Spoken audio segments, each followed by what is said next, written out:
পৃষ্ঠা 19। 36। বিবৃতি এ, সরল বস্তুবাদের অপর নাম লৌকিক বস্তুবাদ। বিবৃতি বি, সরল বস্তুবাদের অপর নাম সাক্ষাৎ প্রতীতিবাদ। উত্তর সি। 37। বিবৃতি এ, দ্রব্য সম্পর্কে মাত্র একটি মতবাদই লক্ষ্য করা যায়। বিবৃতি বি, দ্রব্য পরিবর্তনীয় গুণ ও কর্মের এক অপরিবর্তনীয় ধারক। উত্তর বি। 38। বিবৃতি এ, দ্রব্যের গুণগুলি সবসময় একই ধরনের। বিবৃতি বি, দ্রব্য শব্দটি দ্রু ধাতু থেকে উৎপন্ন। উত্তর বি। 39। বিবৃতি এ, প্রত্যেকটি পার্থিব বস্তুই কতগুলি বিশেষ গুণের সমষ্টি। বিবৃতি বি, পার্থিব বস্তুগুলি গুণ ছাড়াও থাকতে পারে। উত্তর এ। 40। বিবৃতি এ, বস্তুর গুণগুলিকে যা ধরে থাকে তাকেই বলে দ্রব্য। বিবৃতি বি, সাধারণ মতে বস্তুসমূহ ইকুয়াল টু বস্তুর গুণসমূহ প্লাস গুণের আশ্রয়কারী দ্রব্যসমূহ। উত্তর সি। 41। বিবৃতি এ, দ্রব্যের অস্তিত্ব কোনো কিছুর উপর নির্ভরশীল নয়। বিবৃতি বি, দ্রব্য সামান্য মূর্ত কিন্তু বিশেষ সুপ্ত। উত্তর এ। 42। বিবৃতি এ, দ্রব্য চিরন্তন ও অপরিবর্তনীয় সত্তাস্বরূপ। বিবৃতি বি, বিশুদ্ধ সামান্য দ্রব্যরূপে গণ্য। উত্তর এ। 43। বিবৃতি এ, দেকার্তের মতে দ্রব্য হল একটি। বিবৃতি বি, স্পিনোজার মতে দ্রব্য হল তিনটি। উত্তর ডি। 44। বিবৃতি এ, লাইবনিজের মতে দ্রব্য হল বহু। বিবৃতি বি, লাইবনিজ মনাদকেই দ্রব্য বলেছেন। উত্তর সি। 45। বিবৃতি এ, দ্রব্য হল একটি। বিবৃতি বি, যা নিজে নিজেই অস্তিত্বশীল এবং জ্ঞাত তাই হল দ্রব্য। উত্তর সি। 36। বিবৃতি এ, স্পিনোজার মতে ঈশ্বরই হলেন একমাত্র দ্রব্য। বিবৃতি বি, স্পিনোজা বলেন দ্রব্য ইকুয়াল টু ঈশ্বর ইকুয়াল টু প্রকৃতি। উত্তর সি। 47। বিবৃতি এ, দ্রব্য হল স্বয়ম্ভু যা নিজেই নিজের কারণ। বিবৃতি বি, দ্রব্য হল বহু। উত্তর এ। 48। বিবৃতি এ, দ্রব্য হল পরিবর্তনীয়। বিবৃতি বি, দেহ ও মন হল দ্রব্য। উত্তর বি। 49। বিবৃতি এ, দেকার্তের মতে দ্রব্য হল তাই যা নিজেই নিজের কারণ। বিবৃতি বি, স্পিনোজার মতে দ্রব্য হল তাই যা নিজেই নিজের জ্ঞাততার কারণ। উত্তর হল সি। 50। বিবৃতি এ, লাইবনিজের মতে দ্রব্য হল তাই যা স্বয়ংক্রিয় রূপে গণ্য। বিবৃতি বি, দেকার্তের মতে ঈশ্বরই হলেন একমাত্র দ্রব্য। উত্তর এ। 51। বিবৃতি এ, লকের মতে দ্রব্য হল জ্ঞাত গুণের অজ্ঞাত আধার। বিবৃতি বি, লকের মতে দ্রব্য হল তাই যা আমি জানি না। উত্তর সি। 52। বিবৃতি এ, লক দ্রব্যের ধারণাকে সহজাত ধারণা বলেছেন। বিবৃতি বি, লক জড় দ্রব্য ও মানসিক দ্রব্যকে স্বীকার করেছেন। উত্তর হল বি।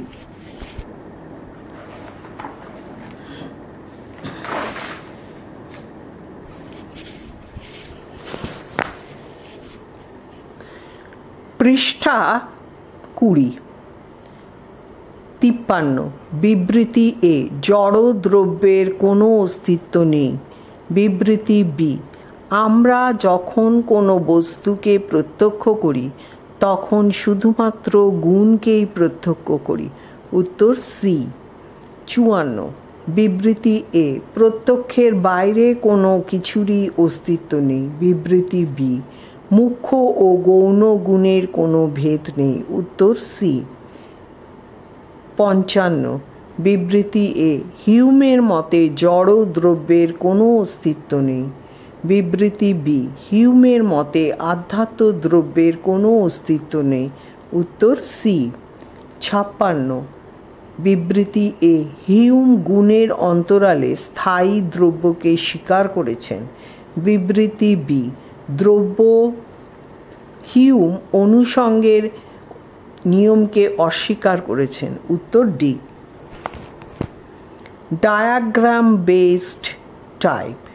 প্রশ্ন 1, দ্রব্যের ধারণায় যে দুটি প্রধান মতবাদ উঠে আসে সেগুলি হল। উত্তর, দ্রব্য থেকে বুদ্ধিবাদী মতবাদ আর অভিজ্ঞতাবাদী মতবাদ। 2, দ্রব্য সম্পর্কিত বুদ্ধিবাদী মতবাদের পরিপ্রেক্ষিতে যাদের নাম উঠে আসে তারা হলেন দ্রব্য সম্পর্কিত বুদ্ধিবাদী দেকার্ত, স্পিনোজা, লাইবনিজ। পৃষ্ঠা 21। 3, দ্রব্য সম্পর্কিত অভিজ্ঞতাবাদী মতবাদের ক্ষেত্রে যাদের নাম করা যায়। উত্তর, দ্রব্য সম্পর্কিত অভিজ্ঞতাবাদীরা লক, বার্কলে, হিউম। 4, দ্রব্যকে যারা স্বয়ম্ভু, স্ববেদ্য ও স্বয়ংক্রিয় রূপে উল্লেখ করেছেন তাদের পর্যায়ক্রমিক নাম হল স্বয়ম্ভু দেকার্ত, স্ববেদ্য স্পিনোজা, স্বয়ংক্রিয় লাইবনিজ। সঠিক 5, সঠিক বিকল্পটি চিহ্নিত করো। জ্ঞাত গুণ প্লাস অজ্ঞাত আধার ইকুয়াল টু দ্রব্য, এগুলি বলেছেন জন লক। 6, সঠিক বিকল্পটি চিহ্নিত করো। জড়দ্রব্য, মানসিক দ্রব্য, আধ্যাত্মিক দ্রব্য, এগুলিও তিনটেই বলেছেন জন লক।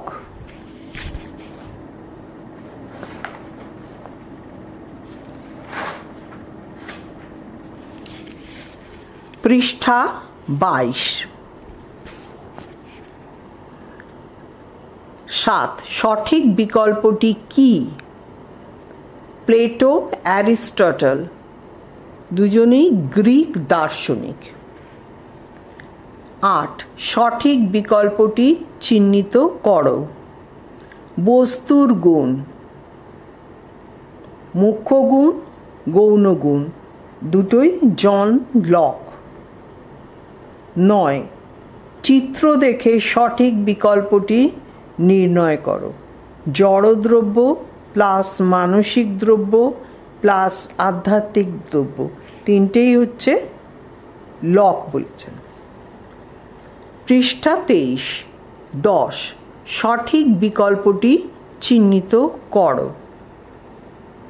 মানসিক দ্রব্য প্লাস আধ্যাত্মিক দ্রব্য, এই দুটো ইকুয়াল টু হচ্ছে বার্কলে। 11, সঠিক বিকল্পটি চিহ্নিত করো। জড়দ্রব্য নেই, মানসিক দ্রব্য নেই, আধ্যাত্মিক দ্রব্য নেই, তিনটেই ইকুয়াল টু হচ্ছে হিউমের মতবাদ এগুলো। সঠিক বিকল্পটি চিহ্নিত করো। দ্রব্য, উদ্ভট ও অসার, এ দুটিও বলেছেন হিউম। 13, পৃষ্ঠা 24। 13, লকের মতে দ্রব্যের অবস্থান হল দ্রব্য অ্যারো চিহ্ন দিয়ে হচ্ছে গুণ সমগামী। 14, দ্রব্য, গুণ ও প্রত্যংশের ক্রমিক অবস্থান হল দ্রব্য, গুণ, প্রত্যংশ। 15, লকের মতে অভিজ্ঞতালব্ধ জ্ঞানের বিষয়গুলি পর্যায়ক্রমে অবস্থান হল সংবেদন প্লাস অন্তর্দর্শন প্লাস অভিজ্ঞতা ইকুয়াল টু জ্ঞান।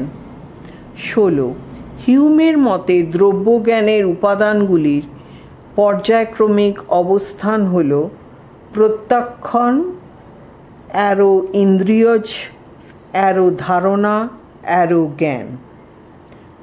17 সঠিক চিত্রটি চিহ্নিত করো। দ্রব্য ইকুয়াল টু ঈশ্বর ইকুয়াল টু প্রকৃতি। এই মতবাদ হল স্পিনোজার। পৃষ্ঠা 25। 18 সঠিক বিকল্পটি নির্ণয় করো। দ্রব্য নিরপেক্ষ সাপেক্ষ, এটা হচ্ছে দেকার্তের মতবাদ।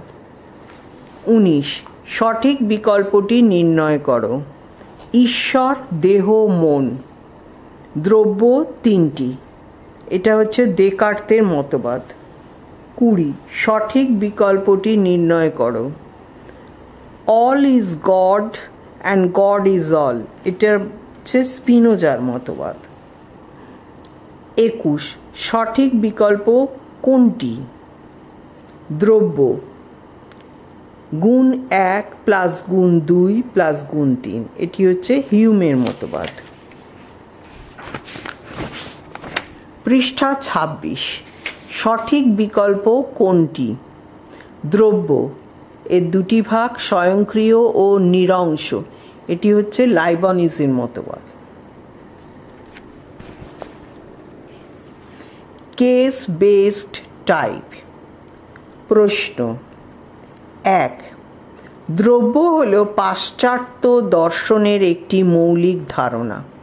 এরূপ ধারণাটি বাহ্য জগতের বিশ্ব সম্পর্কে জ্ঞান লাভের জন্য আবশ্যিক, কারণ দ্রব্যের ধারণা ছাড়া বাহ্য জগতের বিষয়সমূহকে কখনোই ব্যাখ্যা করা যায় না। দর্শনের মূল লক্ষ্য হল জীবন ও জগতের এক সামগ্রিক ব্যাখ্যা প্রদান করা এবং তৎসম্পর্কিত জ্ঞান লাভ করা। সুতরাং দ্রব্য সম্পর্কে আমাদের সঠিক ও স্পষ্ট ধারণা থাকা দরকার। আমাদের সামনে উপস্থিত বাহ্য জগৎ অসংখ্য বস্তুর সমন্বয়ে গঠিত। প্রত্যেকটি বস্তুরই দুটি দিক আছে, একটি হলো তার দ্রব্যের দিক এবং অপরটি হলো তার গুণের দিক। দ্রব্য হলো বস্তুর আন্তঃসত্ত্বা আর গুণ হলো তার বাহ্য রূপ। বস্তুর গুণগুলি বস্তুকে আশ্রয় করেই থাকে। গুণগুলি পরিবর্তন হলে বস্তু সত্তা তথা দ্রব্যত্বের কোনো পরিবর্তন হয় না। গুণগুলির আশ্রয় বা ধারক স্বরূপ এই অপরিবর্তনীয় সত্তাকেই বলা হয় দ্রব্য।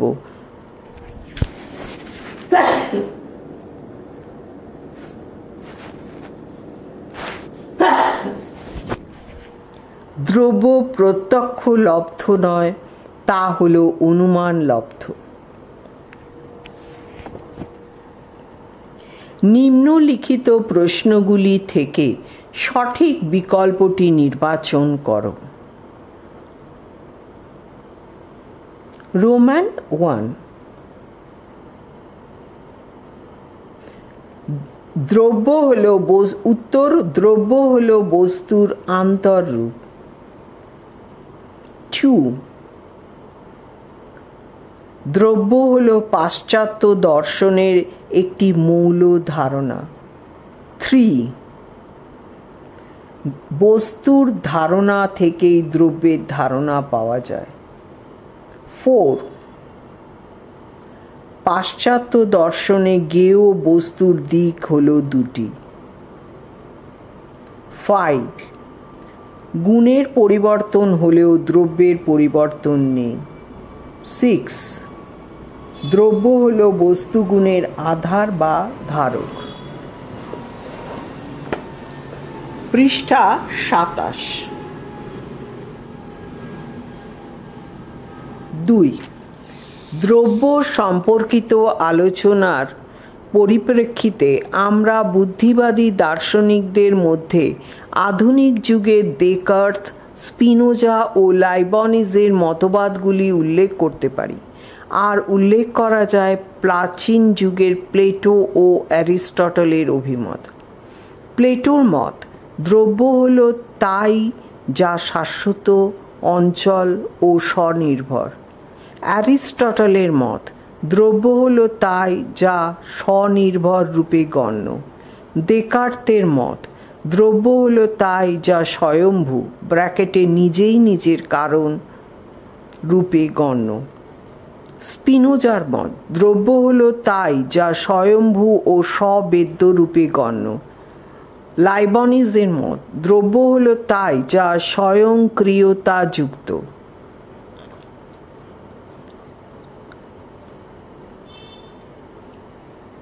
নিম্নলিখিত প্রশ্নগুলি থেকে সঠিক বিকল্পটি নির্বাচন করো।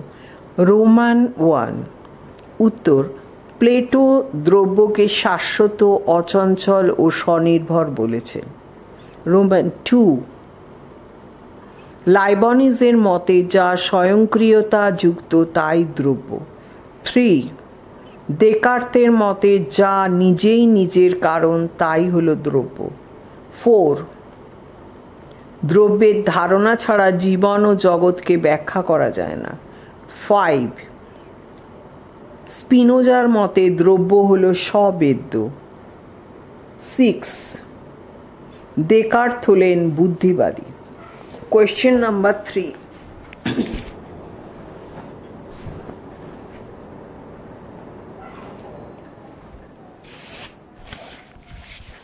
দ্রব্য সম্পর্কে একদিকে যেমন বুদ্ধিবাদীরা তাদের মত ব্যক্ত করেছেন, অপরদিকে তেমনি আবার অভিজ্ঞতাবাদীরাও তাদের মত ব্যক্ত করেছেন। তাঁরা দ্রব্যকে অভিজ্ঞতার দৃষ্টিকোণ থেকে ব্যাখ্যা করেছেন। এদের অন্যতম হলেন লক, বার্কলে ও হিউম। দ্রব্যের সংজ্ঞায় অভিজ্ঞতাবাদী লক বলেন, দ্রব্য হলো তাই যা জ্ঞাত গুণের অজ্ঞাত আধার। জ্ঞাত গুণের অজ্ঞাত আধারকে আমরা আমাদের অভিজ্ঞতার মাধ্যমে জানতে পারি না বলে তিনি আবার বলেন, দ্রব্য কি তা আমি জানি না। তিনি জড় দ্রব্য, মানসিক দ্রব্য আর আধ্যাত্মিক দ্রব্য এই 3 প্রকার দ্রব্যকেই স্বীকার করেছেন। এগুলি হলো জড় বা দেহ, আত্মা ও ঈশ্বর। বার্কলের মতে দ্রব্য বলতে আমরা যা বুঝি তা হলো গুণগুচ্ছ, কারণ আমরা শুধু এগুলিকেই আমাদের অভিজ্ঞতায় পেয়ে থাকি। তিনি মানসিক ও আধ্যাত্মিক দ্রব্যকে স্বীকার করলেও জড় দ্রব্যকে স্বীকার করেননি। হিউম দাবি করেন যে গুণের আধার হিসেবে দ্রব্যের ধারণা অলীক। দ্রব্যকে তাই তিনি গুণ সমষ্টি বলেছেন। তার মতে দ্রব্যের ধারণা এক উদ্ভট ও অলীক কল্পনা। তিনি তাই সমস্ত প্রকার দ্রব্যের অস্তিত্ব অস্বীকার করেছেন।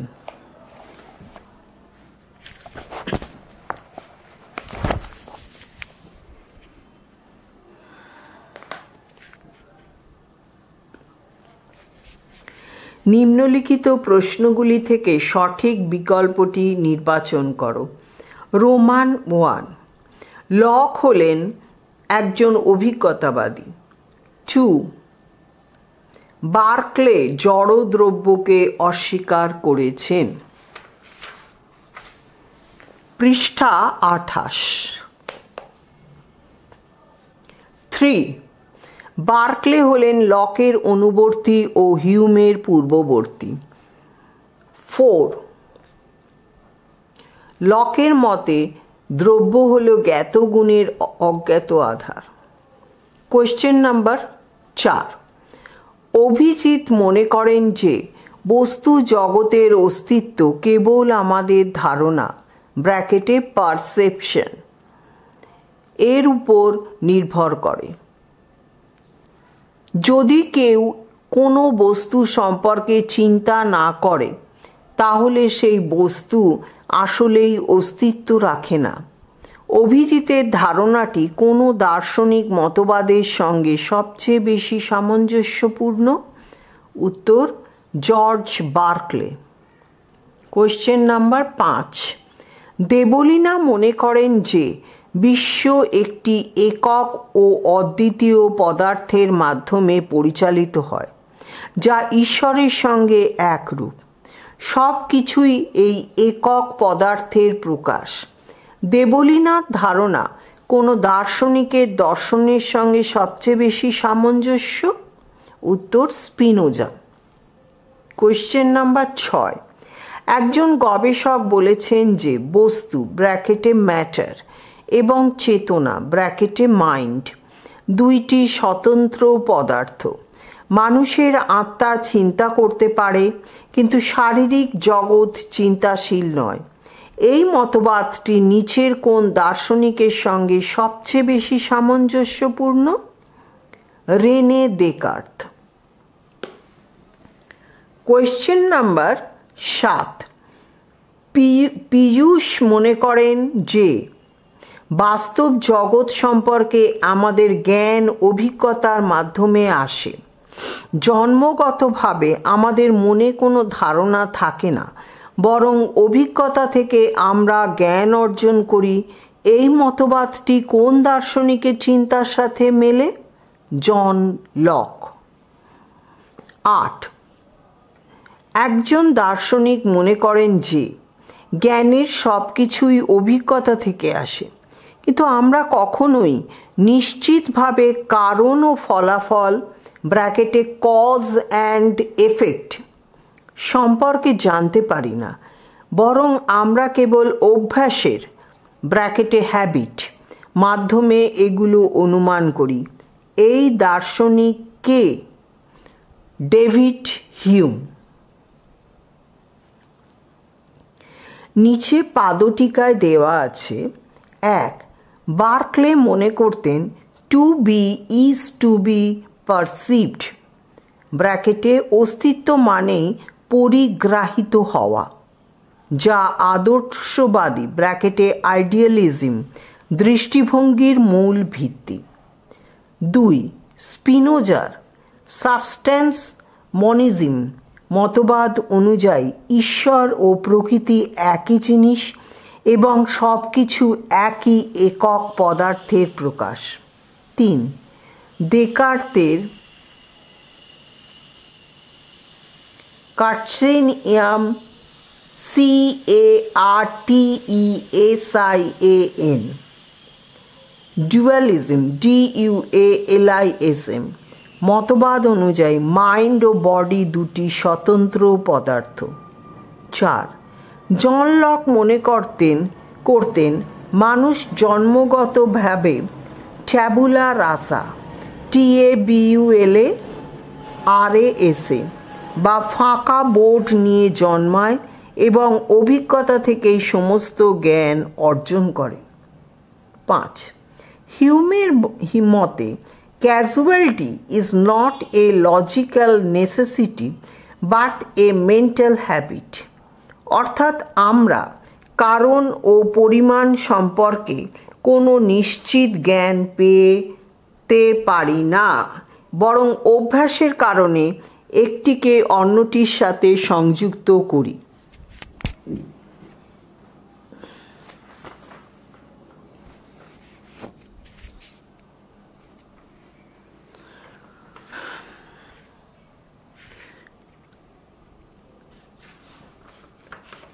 পৃষ্ঠা 29।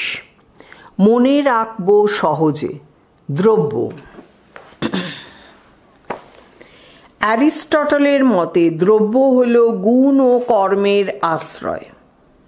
প্লেটোর মতে দ্রব্য হল সামান্য বা ধারণা। সামান্য ও বিশেষের সমন্বিত রূপ হল দ্রব্য। উক্তিটি অ্যারিস্টটলের।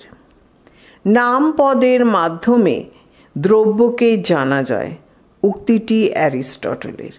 বিশুদ্ধ সামান্য বা জাতি দ্রব্য নয়, একথা বলেছেন অ্যারিস্টটল। দেকার্তের মতে দ্রব্য হল যা স্বয়ম্ভূ বা নিজেই নিজের কারণ। দেকার্তের মতে চরম ও পরম দ্রব্য হল একটি ঈশ্বর। দেকার্তের মতে আপেক্ষিক দ্রব্য হল দুটি দেহ ও মন।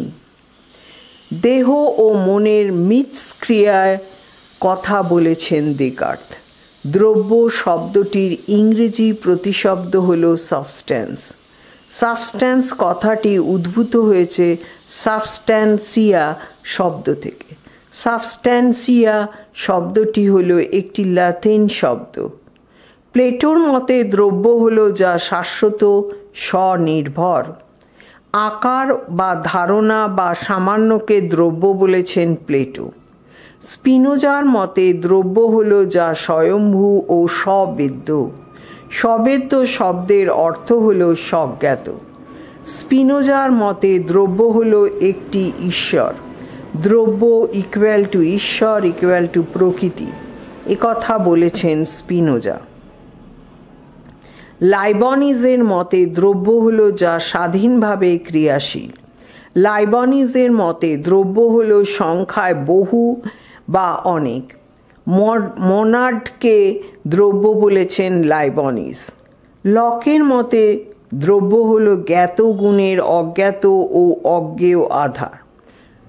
দ্রব্য হলো এমন কিছু যা আমি জানি না, বলেছেন লক। লকের মতে গুণ হলো দুপ্রকার, মুখ্য গুণ ও গৌণ গুণ। লকের মতে দ্রব্যের সঙ্গে গুণের সম্পর্ক হলো আধার, আধেয় সম্পর্ক। লকের মতে দ্রব্যের সংখ্যা হলো তিনটি: জড়দ্রব্য, চেতনাদ্রব্য এবং ঈশ্বর। জন্মের সময় আমাদের মন থাকে অলিখিত সাদা কাগজের মতো, বলেছেন লক। বার্কলের মতে দ্রব্য হলো গুণ সমষ্টি বা গুণের সমাবেশ। বার্কলের মতে দ্রব্য হলো গুণ সমষ্টি বা গুণের সমাবেশ। জড় দ্রব্য হলো সংবেদনের সমষ্টি, বলেছেন বার্কলে। বার্কলের মতে দ্রব্যের সংখ্যা হলো দুটি, ঈশ্বর ও আত্মা। জড় দ্রব্যকে নিছক নাম বলেছেন বার্কলে। মনের বাইরে জড় দ্রব্যের কোনো অস্তিত্ব নেই, বলেছেন বার্কলে। হিউমের মতে দ্রব্য হলো গুণগুচ্ছ।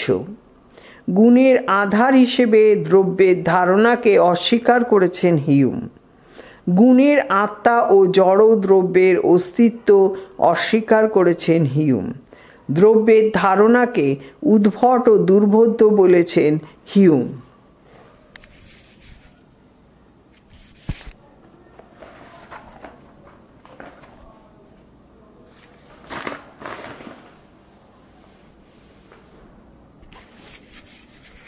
পৃষ্ঠা 30। এখানে একটি মানসচিত্র দেওয়া আছে।